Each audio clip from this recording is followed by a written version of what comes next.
Muy buenas equipo, bienvenidos al podcast de audio temario de Navarro Bomber, el podcast donde podrás escuchar los principales manuales de referencia en las oposiciones a bombero y de esa forma seguir estudiando mientras te desplazas en coche, en metro, en autobús o realizas tareas en casa. Recordad que tenéis a vuestra disposición todo el contenido de nuestra Academia de Bomberos online en nuestra página web www.navarrobomber.academy, donde encontraréis cientos de clases de todo el temario, generador de test con decenas de miles de preguntas, centenares de exámenes con clases de explicación y corrección, preparación física, nutrición personalizada, cursos de técnicas de estudio, Anki y absolutamente todo lo que necesitas para superar con éxito las oposiciones a bombero. Sin más, os dejo con el audio tema de hoy y espero que os sea de ayuda. Manual del IBASPE, tema 1. Principios de la lucha contra incendios. Punto 3. Procesos físicos de la combustión. Apartado 3.1. Comportamiento de la materia según su estado físico. Estado gaseoso. Resulta complicado intentar explicar cómo se comporta la materia en estado gaseoso, fundamentalmente porque en este estado la materia, en la mayoría de los casos, no es perceptible a simple vista y por tanto, si ya de por sí resulta complicado imaginarse unas partículas que hemos convenido en denominar como átomos o moléculas, las cuales, aunque no vemos, convenimos en que son los componentes de los materiales, tanto más difícil resulta entender cuando la propia materia ni tan siquiera se puede ver. Para resolver este aparente dogma de fe, podemos hacer un ejercicio de aproximación a la realidad que nos resultará bastante efectivo y que nos dará una idea más clara de cómo se comportan los gases. Para ello vamos a considerar que se comportan como si fuesen líquidos y de hecho así es. Al final y al cabo, en ambos casos se trata de fluidos y en base a ello les podemos aplicar las mismas reglas. Nuestro ejercicio va a consistir en analizar lo que ocurre con dos fluidos líquidos muy comunes y conocidos por todos, el agua y el aceite. Algo que podemos observar y entender perfectamente es el hecho de que el aceite flota sobre el agua, ya que se trata de líquidos con diferentes densidades y en ese sentido los puedo agitar cuanto quiera, ya que cuando este efecto mecánico desaparezca, cada líquido tenderá a ocupar su espacio determinado por su densidad. Los más pesados se depositarán en el fondo ocupando progresivamente todo el espacio disponible, mientras que los más ligeros ocuparán la parte superior de igual forma. Si aplicamos este mismo principio a gases que tengan diferentes densidades y extrapolamos su comportamiento al de los líquidos, unos deben flotar sobre los otros, o bien unos son capaces de disolverse o mezclarse en el seno de otros. Hecha esta pequeña pero necesaria comparación, la primera idea que nos puede surgir a la hora de analizar el comportamiento de los gases es que si estos empiezan a ocupar todo el espacio disponible puede ser debido a que las partículas que los componen no están unidas entre sí con demasiada fuerza y por lo tanto estas partículas tienden a dispersarse en el entorno donde se les deja y que precisamente es por esta razón que la movilidad de las partículas que los componen así como su capacidad de difusión son en general grandes. La forma en que la aplicación de una fuente de calor o energía puede afectar a la materia que se encuentra en este estado seguiría el siguiente proceso. Si admitimos que la energía que mantiene unidas las moléculas de un gas no es excesivamente grande, resulta lógico suponer que con una fuente de energía relativamente pequeña podamos vencer la fuerza que mantiene unidas estas moléculas entre sí. Y de hecho, en lo que a los gases inflamables se refiere, así es. Debemos pensar que al encontrarse la materia en estado gaseoso, no precisamos de un aporte extra de energía para alcanzar esta fase.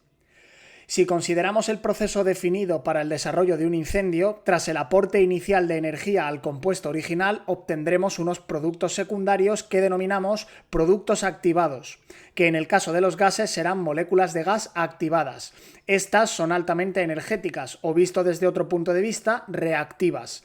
Y como sabemos, estas tenderán a alcanzar un estado de equilibrio, lo cual van a conseguir uniéndose o combinándose con el oxígeno del aire y generando como resultado una gran cantidad de energía, debido a que los productos generados van a ser mucho más estables que los originales, por lo general el dióxido de carbono y el agua.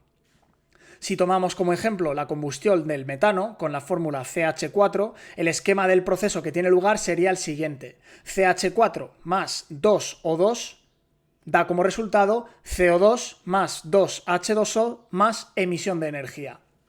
Para hacernos una idea de los valores de los que estamos hablando, diremos que la energía necesaria para activar 1 gramo, aproximadamente 1,4 litros en condiciones normales, de metano es de unas 750 calorías, mientras que la energía liberada por la misma cantidad en el proceso de combustión es de 11.875 calorías.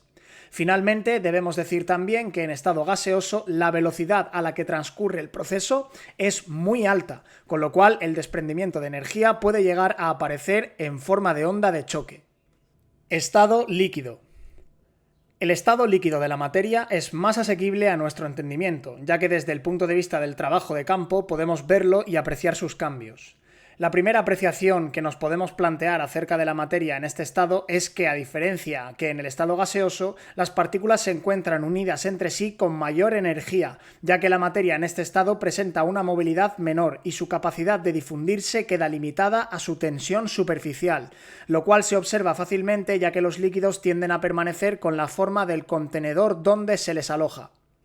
En consecuencia, la energía que necesitaremos para activar un combustible líquido será mayor que en el caso de los gases, ya que deberemos conseguir como paso previo convertir al menos una cantidad mínima del material en estado gaseoso, rompiendo así su cohesión molecular, lo cual supone un aporte extra de energía para provocar el cambio de estado.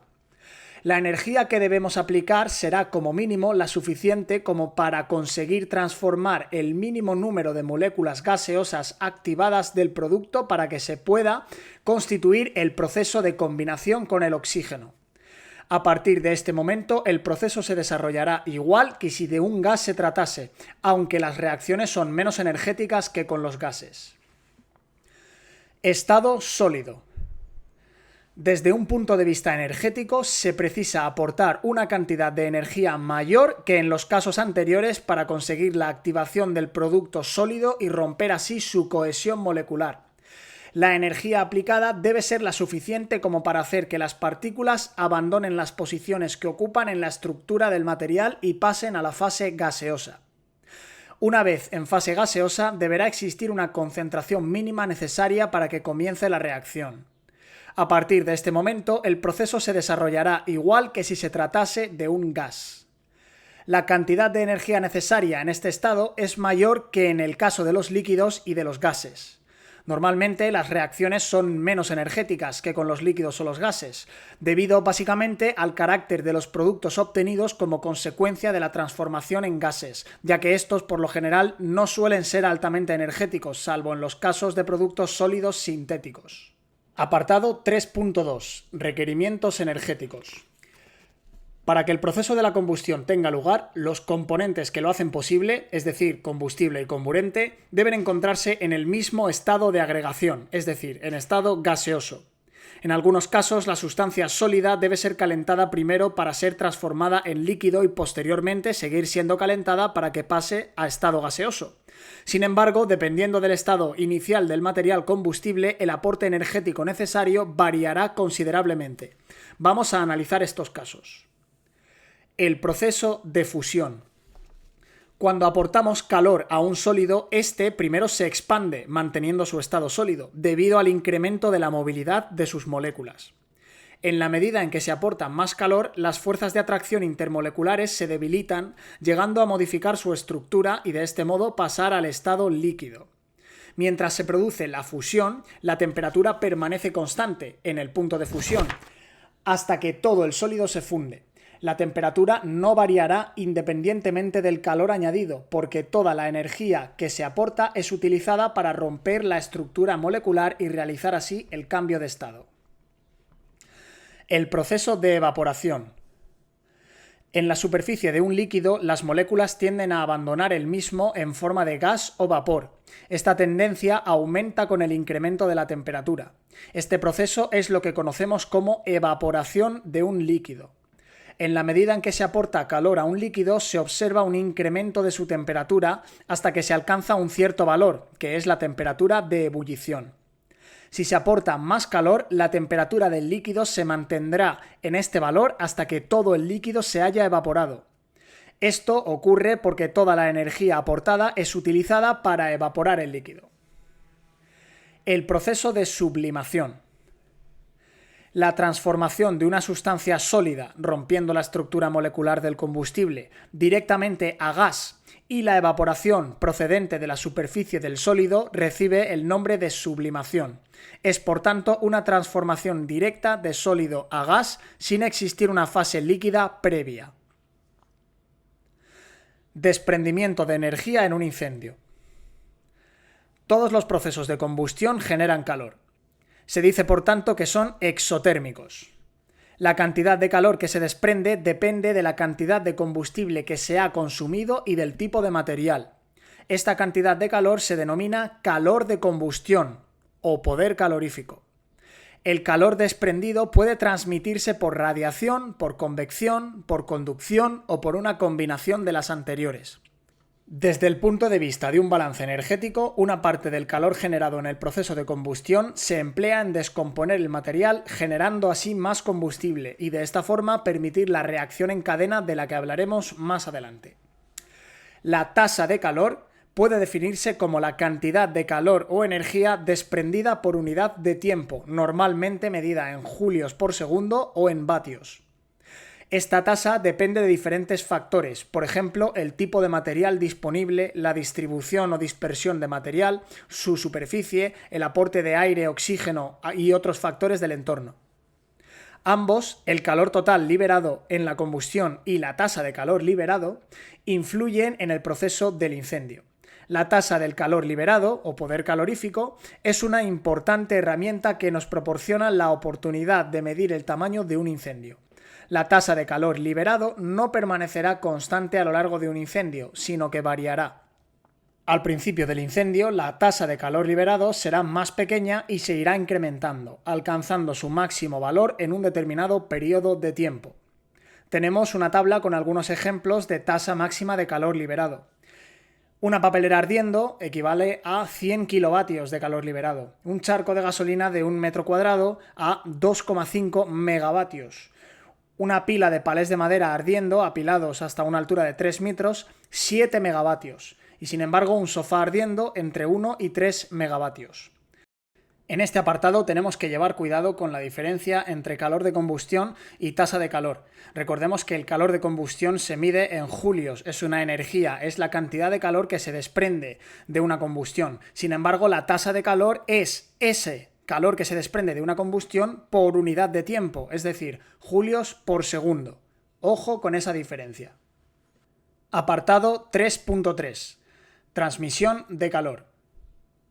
La transferencia de calor en un incendio determina las etapas de ignición, propagación del incendio, incluso la extinción de los materiales combustibles en la mayoría de los casos. Normalmente se conocen 3 formas o mecanismos de transmisión de calor: conducción, convección y radiación.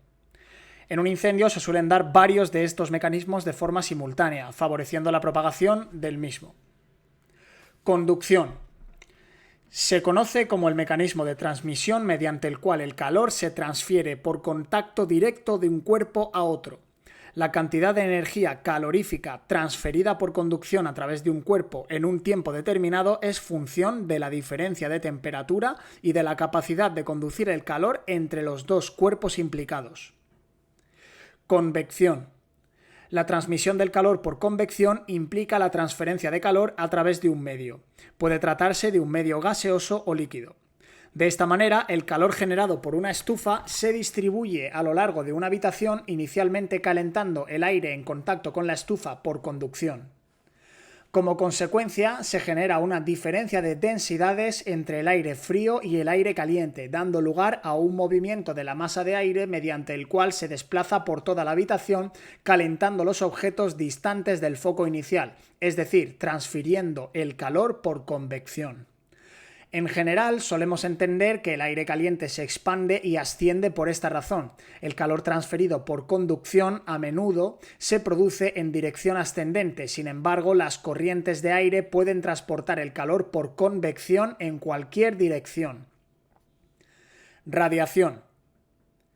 La transmisión de calor por radiación es la forma en que la energía viaja a través del espacio o a través de los materiales como ondas electromagnéticas, al igual que la luz, las ondas de radio o los rayos X.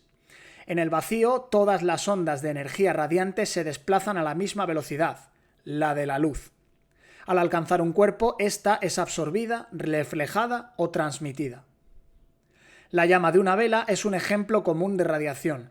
El aire calentado por la llama asciende mientras que el aire frío se desplaza hacia la vela para proporcionar más oxígeno a la llama, manteniendo el proceso de la combustión. Si colocamos la mano frente a la llama, experimentaremos sensación de calor. Esta energía se denomina calor radiante o radiación.